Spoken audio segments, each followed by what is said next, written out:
La Tentation de Saint-Antoine est une huile sur toile du peintre espagnol Salvador Dalí.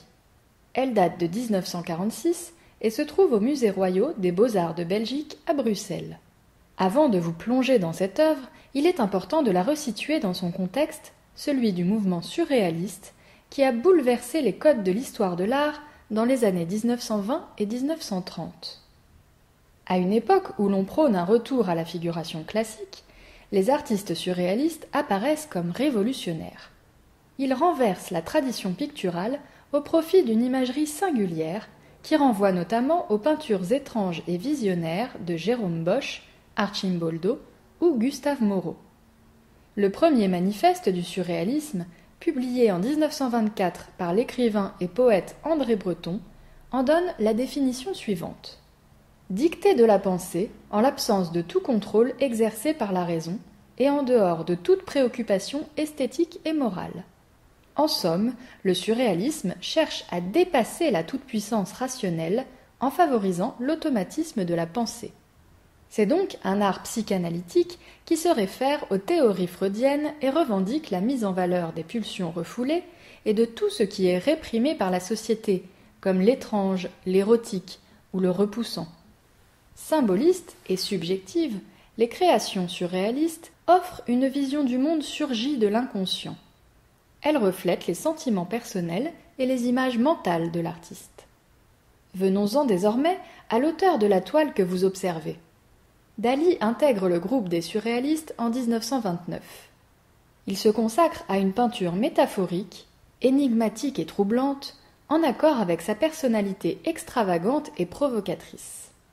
Mais le plus frappant chez cet artiste réside dans le contraste entre son univers délirant, fantasmatique, et une maîtrise technique irréprochable empruntée au maître classique. La peinture que vous avez sous les yeux en offre un parfait exemple. Saint Antoine y figure dans le désert d'Égypte, agenouillé et brandissant une croix pour se protéger des tentations qui l'assaillent. Ces plaisirs terrestres, envoyés par le diable, prennent la forme de créatures chimériques symbolisant la luxure. Le cheval géant et cabré incarne tout à la fois la force de la maturité et la fougue de la jeunesse, le pouvoir et la virilité. Perchés sur d'immenses pattes arachnéennes, les éléphants portent divers symboles liés à la sexualité. Tantôt une odalisque voluptueuse, dressée sur une coupe de luxure, tantôt un obélisque d'or, symbole de richesse et de profusion.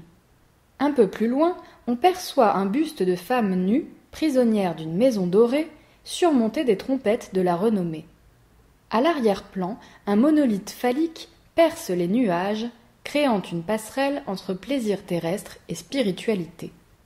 Les éléphants semblent en lévitation du haut de leurs pattes gigantesques, qui relient l'homme tourmenté aux forces qui le surpassent, à la fois divines et démoniaques. De toute évidence, le tableau de Dalí conjugue érotisme et religion, charnel et spirituel. Mais il les oppose également dans cette scène d'une terrible tension où saint Antoine apparaît dans toute sa faiblesse, seul et dépouillé, luttant contre ses démons. Peur, désir et pulsions érotiques, rêve et mysticisme. Ce tableau convoque les différents thèmes chers à Dalí. Son exubérance insolite, mêlée d'une forte dimension religieuse, confère au maître catalan un style unique et inimitable.